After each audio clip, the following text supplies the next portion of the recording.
Everybody knows the jokers come in pairs, but did you know that's because they're siblings? And often they get separated when they're orphaned from their family, the deck of cards. Now, these jokers went out in the wild world to seek out other jokers for companionship.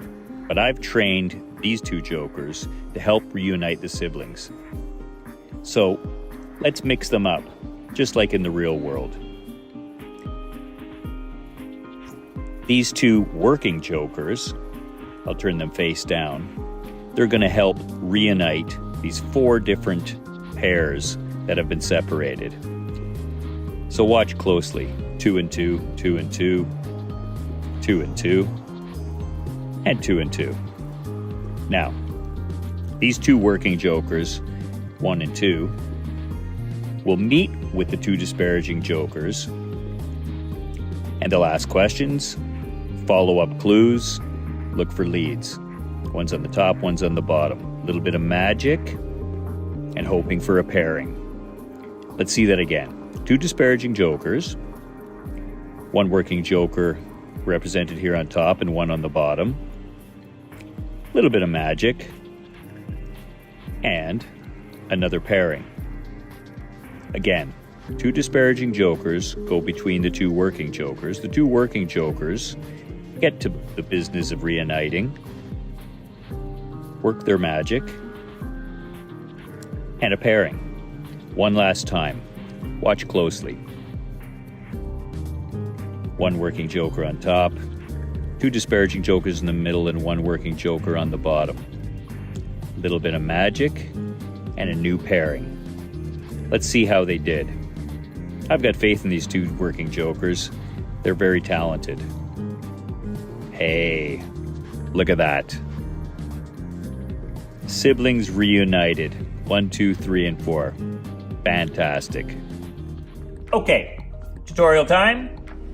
The trick is obviously based on the old Kissing Jokers, I think it was called. I think that's what Trinity was reminding me of, where you use not jokers like I did. I had the backs of bicycle cards separated and pasted onto different jokers from different decks for my storyline. But the original story is kings and queens. They get separated and then you match them up again. So they're laid out in the sequence of king, queen, king, queen, king, queen, king, queen, matching pairs like that.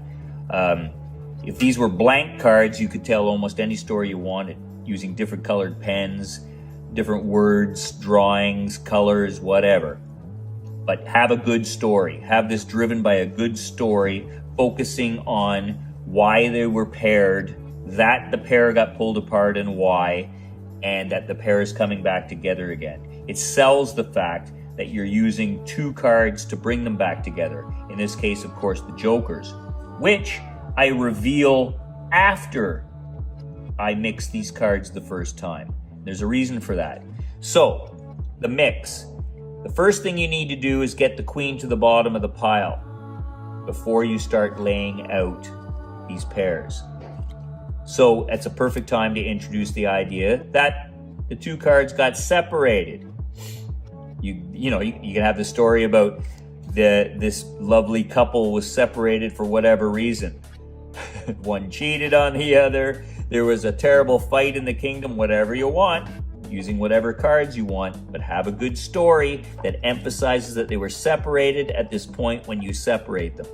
Then you're showing disparaging pairs.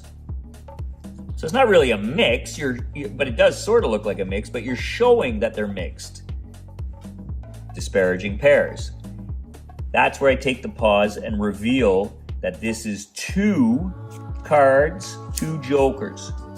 They're going to lead the story, and I'm going to start the emphasis that there are 2 separate jokers, which incidentally need to match. Not one of the colorless jokers and a colored joker. These jokers need to match, okay?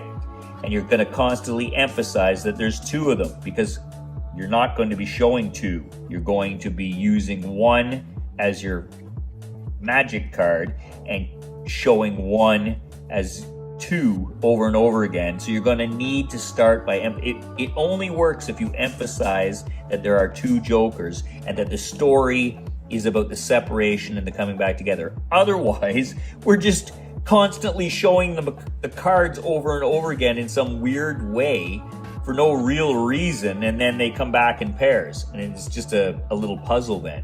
It looks like magic if there's a story and you emphasize that there's two here and those have been separated from their matching pair. So don't be shy to have a good story and emphasize it. Okay, so there's the pause, I show these, then we do another fake mix by taking two of the top cards, right? So you're gonna put two bottom cards on top and two top cards and put them on the bottom. You can do it any way you want, right? So you're taking two to put them to the bottom, right? And you're taking two from the bottom, and you're not changing the order of anything. You're taking two, putting them to the bottom, right? And taking the other two and putting them on top. So you're not really changing any order. The order remains solid because it's two to the bottom and two to the top. And you can do it as many times as you want. I only do it once to keep the trick moving along and not long and boring like this explanation. Then I turn them back face up so everybody sees you're not hiding anything and they are mixed. And that's when you steal a joker. So you're stealing a joker by leaving those a little bit messy and catching a little pinky break, which I'm exaggerating here for the camera. But you want to catch a little break or do a double lift, but I think that looks faker. You just catch a little pinky break, and with a little wrist kill, it's not even noticed. And as you square these guys up, face up, you're stealing that joker off the top of the other one. You're stealing it, and before it's obvious that you may have stolen a card, you're turning the other one face down and emphasizing that you're turning both of them down. Don't forget to emphasize that you're turning both of them down. It should still flow with your patter, but you should make a point of saying you're turning both of them down. It's about twos. Everything's twos, twos, twos. Okay, the justification of that is that you're going to lay out these pairs, so you're separating them from the pairs by turning them face down and holding them like that. To further justify how you just did that in order to steal a joker, okay, you're going to count like this. 1, 2, turn them face down, and then lay them like that. That's also going to help cover up that the last set of pairs you lay, you're going to do a little bit of monkey business. You'll see what I mean. So if you do them like this, it's not going to look so different when you do the last set. In the last set, you need to pick up all three of these cards first. So again, get a little pinky break going. I do it with the index finger. You do it however you want. You could do a triple lift. I always find that hesitation and making sure you have three and then turning them over looks fishy. So I just do a big sloppy pinky break, which nobody seems to care about the fact that you bend the cards a little. Like, it seems to fly by easier than the pause. Pauses in the timing seem to be something that draws the skeptical eye quicker than sloppy handling. So, little pinky break, and I flip all three over and then just put them out like that. So it looks a little different than what you just did, but it keeps the flow moving. It looks like you're just finishing up quick, but it doesn't look that different because you kept flipping the other two over and laying them like that.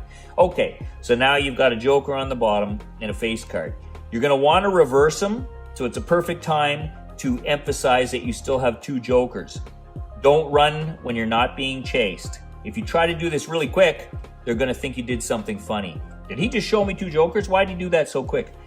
The frustration count, I do it slow. I show one, lick my thumb casually, grab that and show it again, and then lay them down separate like that.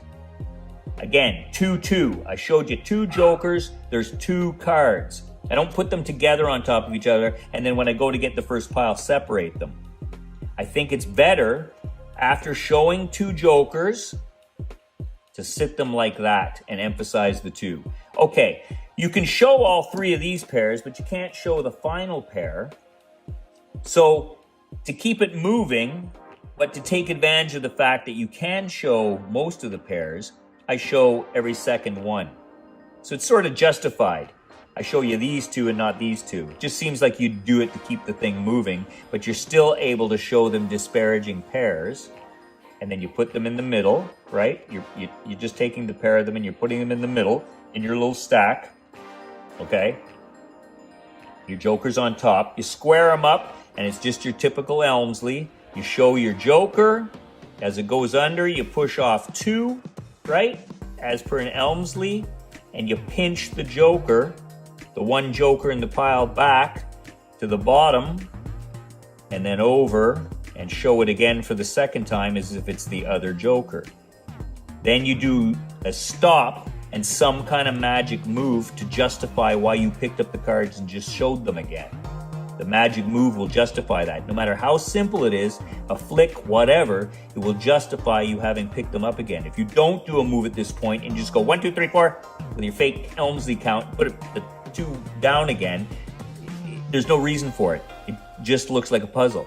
Okay, so you lay those 2 down. Now that they've been matched up, you lay them down without showing them. The next 2 you don't show. You just slide them in. Do your Elmsley count, right? 3, 4, magic move. And in my magic move, I kept switching which corner I was holding and flicking the other ones. So subliminally, it kind of looks like you're actually doing something. I made the point of teaching myself to switch which corners I held every time. Those little things seem to make a difference. When I don't do them, I don't get as big a reaction. So you've done your magic move. Again, your pairs are down. Show this pair because you can and really emphasize it. Disparaging pairs, you're driving it home one last time. This time I only show the top one and then I just count through. I don't show it again. You can if you want, but I don't, just to add a little bit of mix and mystery, because I'm going to do it one more time here. And I don't want to overdo that move, showing that there's 2 jokers, one on top and one on bottom. I don't want to milk it too much. So I leave it out here. Do my magic move, boom, boom, boom. Put my pair down. And then one last time, right? I'm showing the 1 joker, Elmsley, 3, bang, boom. Oh, don't forget your magic move. And there's 2 matching pairs, right? Now for the big reveal, first I show the jokers. Again, 2. So by showing these 2 jokers first the way I just did, right? By going to the trouble of doing this and this, you're emphasizing again that you always had 2 jokers. That's the way they're going to remember it, not your fake showing of it. So by skipping this one and the other things, it drives home that you were always holding 2 jokers and putting 2 disparaging cards in between. And then you do the reveal big. Instead of showing 1 at a time, I do it in pairs.